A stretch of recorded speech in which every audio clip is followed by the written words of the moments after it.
ॐ भूर्भुवः स्वः तत्सवितुर्वरेण्यं भर्गो देवस्य धीमहि धियो यो नः प्रचोदयात्। अष्टसिद्धि के दाता सब समर्थ गायत्री माता, गुरुवर गुरुता दीजिए हे पावन श्री राम। जन जन के सुख चैन हित कभी न लें विश्राम। गुरु कुमार शिष्य कुंभ है, घड़ी घड़ी काढ़े कोट। अंदर हाथ सहाय दे, बाहर मारे चोट। मातृवत लालयित्री च पितृवत मार्गदर्शिका, नमोस्तु गुरु सत्ताय श्रद्धा प्रज्ञायुता चया। आज का प्रकरण है मुक्ति का मार्ग। इसी माह के अखंड ज्योति में प्रकाशित है। गुरु के संदेश वाहक के रूप में इसे प्रस्तुत कर रहा हूँ। मुक्ति का मार्ग। मानव जीवन परम मूल्यवान है। यह केवल शारीरिक उपभोग या भौतिक उपलब्धियों के लिए नहीं, बल्कि आत्मा की उन्नति और चेतना के विस्तार के लिए मिला है।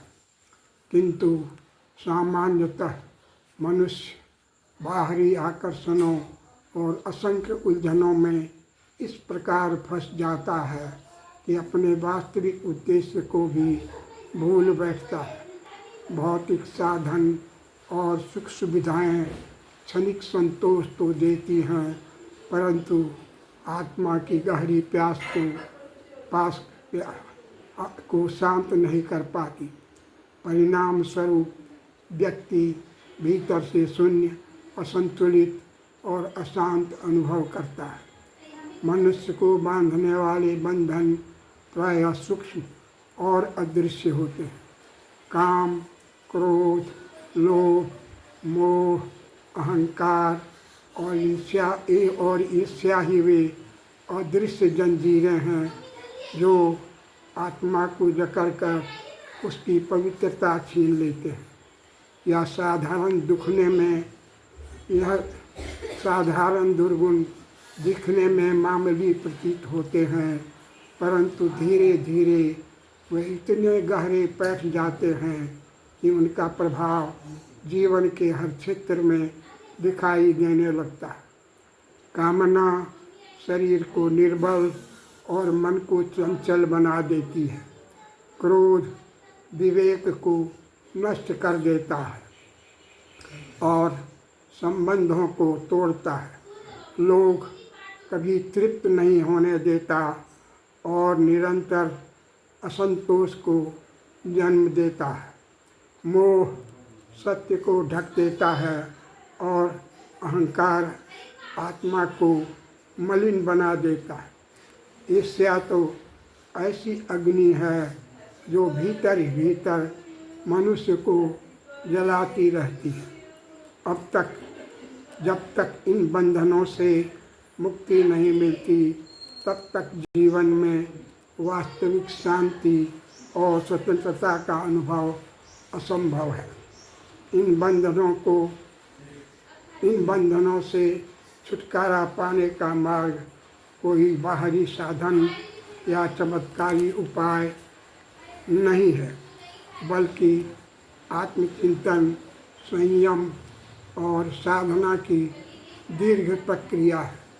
जब मनुष्य साहसपूर्वक अपने भीतर झांकता है और अपनी कमजोरियों को पहचानता है, तभी परिवर्तन की शुरुआत होती है। साधना का तात्पर्य केवल ध्यान या जप से नहीं, बल्कि यह एक जीवन पद्धति है जिसमें विचार, आचरण और व्यवहार की शुद्धि शामिल है। आत्मसंयम, सेवा और करुणा को जीवन में स्थान देना ही साधना है।